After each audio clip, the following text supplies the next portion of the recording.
My love for the E36 actually starts way back when I was a kid. My father, he had a British Racing Green E320 convertible. And one of his best friends had a very similar combination car, but it was an E36 M3. And Mercedes versus BMW, we know the whole story. And my dad and his friend were always bickering with each other which one was better.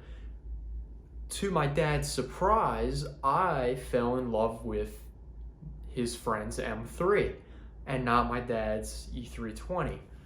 I have very fond memories of him coming over, parking the car, giving me rides. It was an automatic vert, so it wasn't the coolest car, but to a child, it was very fast and it was a very interesting looking car. It was brand new at the time. I believe it was a 97, 98. I was young, I was 3 or 4. So that's where my love for the car really begins. Another reason I really liked the car was because in college I kind of became a BMW guy.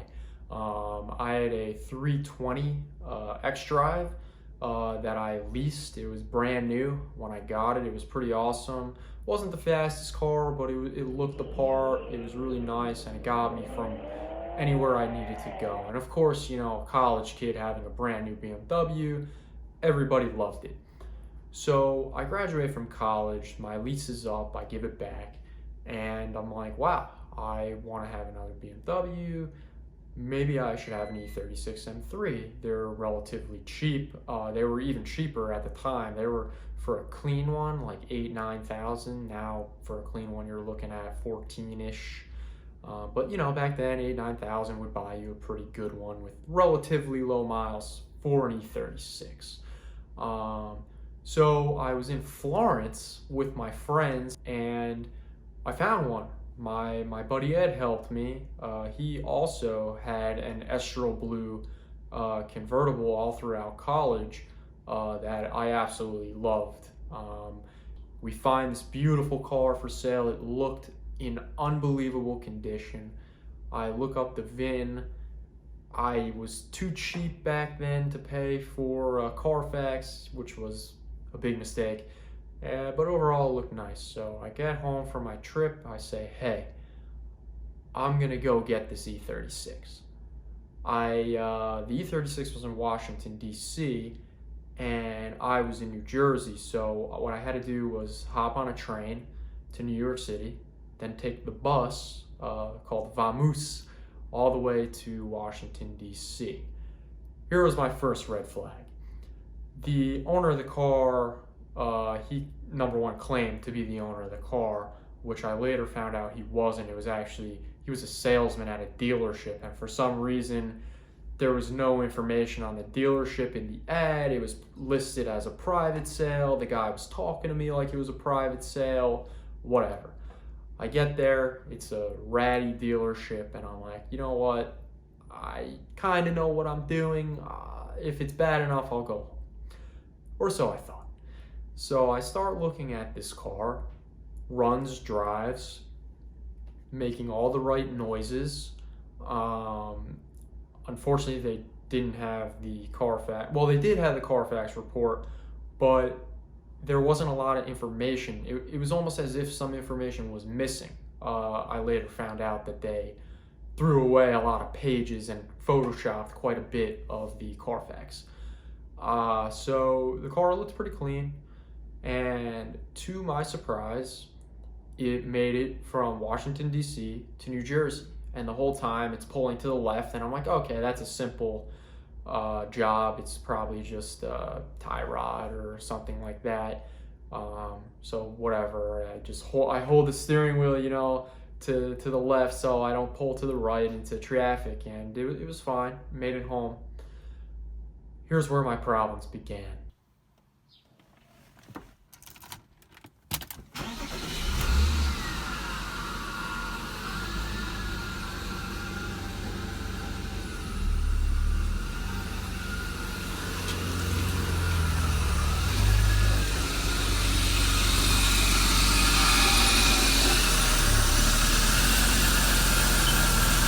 First of all, when I was at the dealership, I was promised a warranty.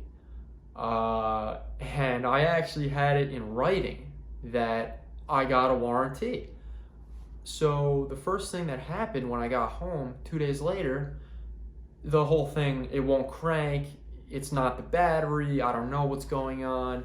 A couple of my friends that know more about cars than me at the time came over and they're like, the alternator is completely gone, your pulleys are completely gone, you have a bunch of leaks, you're using the wrong coolant, it was using the red coolant, not the BMW coolant. So many things wrong with this car.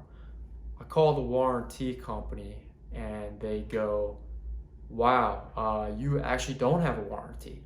The dealership, number one, did not file the paperwork for the warranty, but number two, the warranty company has never even heard of the dealership. This is when I start freaking out. For those of you that don't know, I'm in the credit card processing industry. I sell credit card machines for a living. I was smart enough to know to pay for the entire car on a credit card. It was only $6,000. I have very good credit, so my credit line on my specific card was pretty high. Put the whole car on the credit card. I call up the credit card company and I do what anyone would do. The dealership lied to me. I filed a chargeback. For about 4 months, the dealership and the credit card company and myself were fighting it out. He said, she said type of thing. And it was a complete mess. Hello. Hey James, how are you? Hi, who's this? Zachary Kramer, E36 M3. Yes, how can I help you? I'm still waiting for you to get back to me. It's been about a month and a half regarding my warranty. The warranty company is not going to cover the warranty because it is a BMW M3. So there's nothing we can do as far as that goes. Yeah, but you said that you would help me out. You said you talked to corporate, try to help me out a little bit, and I've never heard back from you. Yeah, from corporate, as far as their answer is for the deal that we gave you on the vehicle, they don't see it liable or feasible to do any remainder repairs on it. Well, there really wasn't a deal on the vehicle because you guys had it overpriced by about $3,000. So, it really wasn't a deal. James, you said you were going to help me out, and you'd never updated me on anything. I called you maybe 25 times in the last couple months. Did you leave a message? Your mailbox is always full. Every single time I call you. You're calling my cell phone. Did you call the store and leave a message? Yes, this might be your cell phone. However, you have the name of the company in your mailbox. My question is to you, did you call the store and leave a message? No, I didn't call the store. However, your cell phone acts like the store. In the future, if you do need me, you can always call the store and leave a message. Okay, but, you on your cell phone, it has the company. That's your voice message. What is the point? The point is, you said you were going to help me out. You didn't help me out. No. I didn't say I would help you out. What I told you is that I would look into it. I would check with our corporate office. They're not going to accept your repairs. Did you look into it? First of all, we haven't received any receipts from you. I will gladly send you every single receipt that I have. One minute. You haven't sent any receipts, so I see here... You haven't asked me for receipts, James. You haven't asked me for jack shit. I have every single phone call that you and I have ever had recorded and saved. I am happy to shut you guys down. Have a nice day, Zach. Good luck. Thank you. You're more than welcome to. Bye-bye. Here's where it gets interesting. The credit card company decided that I won, and they refunded 100% of my money. So here I am with this car, and I got all my money back, and the title's in my name. There's absolutely nothing the dealership can do, except for sue me, of course, which they did. Instead of going the legal route, they send thugs from Washington, D.C. to my house. They come knocking on my door, banging on my door, screaming, we have this, we have that, we're gonna get the car, we have the right to tow it. And I'm like, how could you have the right to tow it if the title's in my name? That makes no sense. So I call the police, they come to the house. I live in a very small town, nothing ever happens. Literally 5 squad cars show up to my house. There must have been 8 or 9 police officers talking to these thugs outside that tried to take my car. They deemed it a legal issue, kicked the guys out, and said if they ever find them in this town again, they're going to jail, which was pretty awesome. I was laughing the whole time. I was actually kind of being a little bit of a dick in retrospect, but so was the dealership for lying to my face. I really didn't care. So here I am with a free car that needs a bunch of work. So I take all the money that I was supposed to use for the car, and now I buy parts off FCP Euro. And later I find out that there was actually a shop down the street from me that works on BMWs, Guten Parts Service, and then I started buying parts from them instead. But I didn't know about them at the time, so I spent a bunch of money on it at FCP Euro, and then I brought the car to be serviced at Guten, and then he later informed me that he sells parts, which I didn't really know at the time, but now I do. And ever since then, Levant, love you. He's been working on my car for about 4 years now, and I would never go anywhere else. And I also buy all my parts from him. Great guy. So I put $8,000 into the car, and it's still a piece of junk. Every single time I think it's fixed, it breaks. And this is the craziest part about it.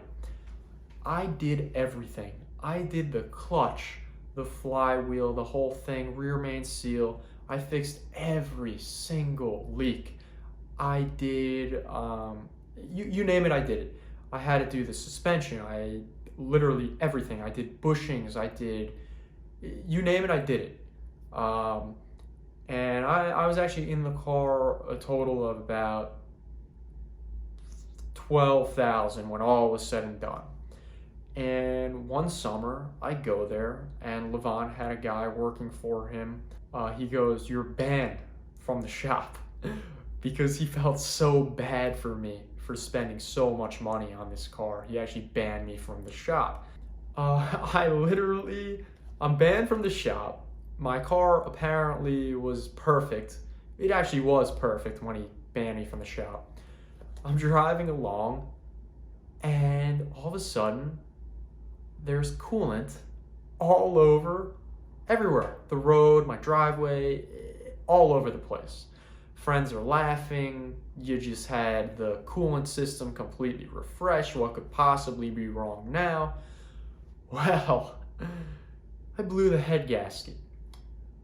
And I also blew my head gasket up here too. I was going crazy. I literally lost my shit. So I had to do that. I decided that I should do this on my own. All right, so I removed the entire cooling system from the car, radiator, fan, hoses, all that good stuff. Plus we got the intake off, we got everything. Now we have more room to work. I've never changed the oil in my car, yet I decided, because I didn't have any money, that I was going to try to do the head gasket by myself. I was out of my mind. But there's a guy on YouTube, Menace. He doesn't know me. I've never spoken to him before, but he has a whole series, bolt by bolt, how to do the head gasket in your car. I decided to do it. I bought a toolbox at Sears. As we know, Sears is basically out of business. The toolbox was $100. Has like 300 different tools. It's awesome. And I did it. I pulled the head myself. I struggled like crazy. It took me literally all winter. I started late October, and I finished in like April.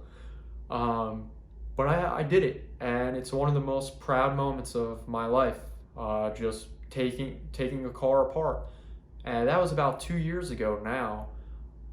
Ever since then, I've done quite a bit of work on my own. If I need anything, I call Levant at Guten, and he'll take care of me. But I learned pretty much everything I know about cars by just pulling this apart. So finally, I think the car is good and working. And then I start having this weird sensation that something's gonna go wrong again. And it's just in my head. Nothing actually went wrong, but it was in my head that something was gonna go wrong. Lo and behold, I opened my hood one day and there's a big rust spot right where the suspension attaches to the car, the front suspension. Big rust bubbling. I call Levon and I'm like, I think my suspension's about to go right through the car. He's like, let me see, bring it over. He's like, yeah, this car, the frame is completely crooked. Which we knew before. He wouldn't have let me put that much money in the car if we didn't know that. But we didn't realize how bad it was because it was all mudded up and painted. But finally, it was all deteriorated when I did the head gasket. I guess I revealed all these bad things. So I take it to a body guy. This guy Matthew, Convenience Collision. Awesome guy, made a video of him revealing the car to me when it was done. Long story short, I literally had to replace the entire front clip of the car. And he was able to find a lot of other issues and correct that. That bill was 11 grand. So now I'm in the car almost $23,000. And it's perfect. It's literally, at this point, it is the most beautiful, most perfect E36 M3, in my opinion, in the entire country. There was not another one like this. What could go wrong? What could possibly go wrong at this point? Well,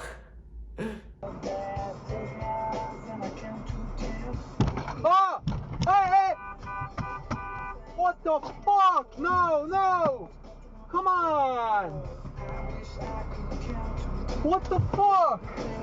What the fuck? What the fuck? What the fuck?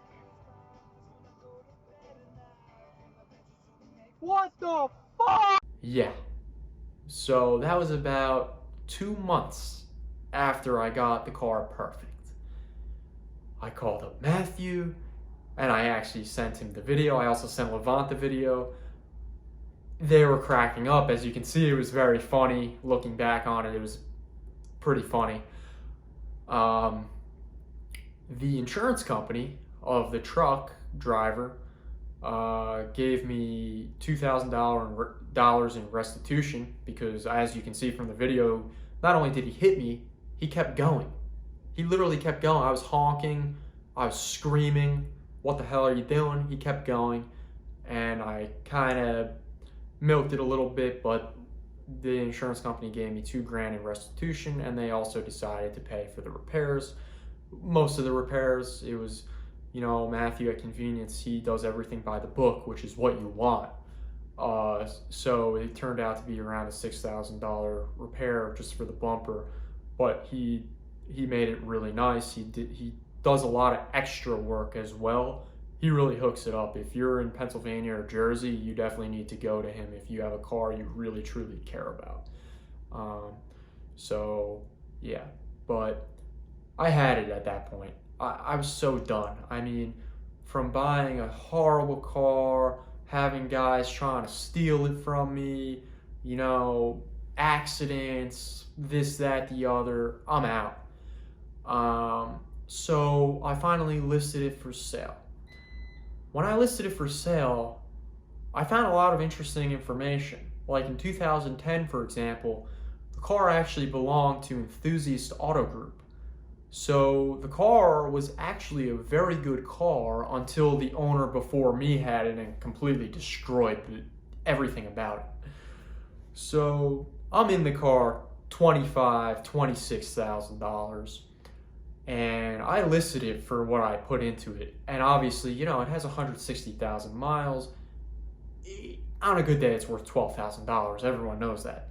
But I'm not giving it up unless I get what I want because I'm out of my mind. So this guy calls me, local guy, and he's like, hey, I really want an Estral Blue Coupe manual on Dove Gray. And I'm not willing to give you $26,000, but I'm willing to work with you. And I said, okay, what are you thinking? And he goes, I will give you $20,000. And I was just like, okay, come over, take the car. He comes over to look at the car, and we agree on $20,000. And a couple months, he left, and I hadn't heard from him in a while. And he texts me a couple weeks later. A bunch of things happened, whatever. But he ended up taking the car. So I finally sold this car. I finally got rid of it. I was so relieved. I didn't even know what to do with the money, honestly. I mean, $20,000 for a guy my age is a lot of money. So I decided to do what any car guy would do, start looking for another car. And that's how I ended up with the E36 M3. If I had to do it again, I would say hell no. Absolutely not. Do your research. The reason why I started Cool Cars for Sale wasn't just because I wanted a YouTube channel. It was to educate you guys on how to look for a clean car, what to look for, and how to do it.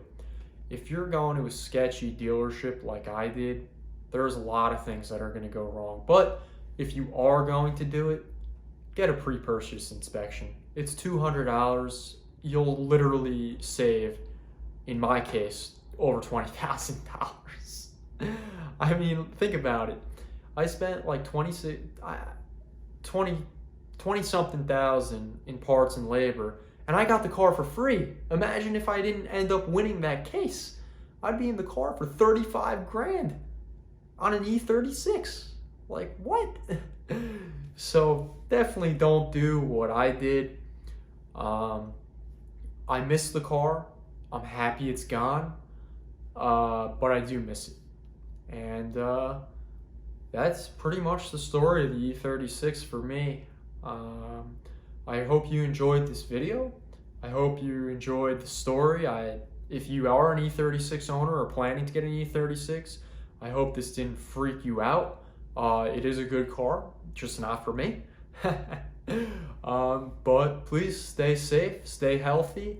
If you like what I had to say, please comment, like, or subscribe. I would really appreciate that. That's how I can continue to make more videos for you guys.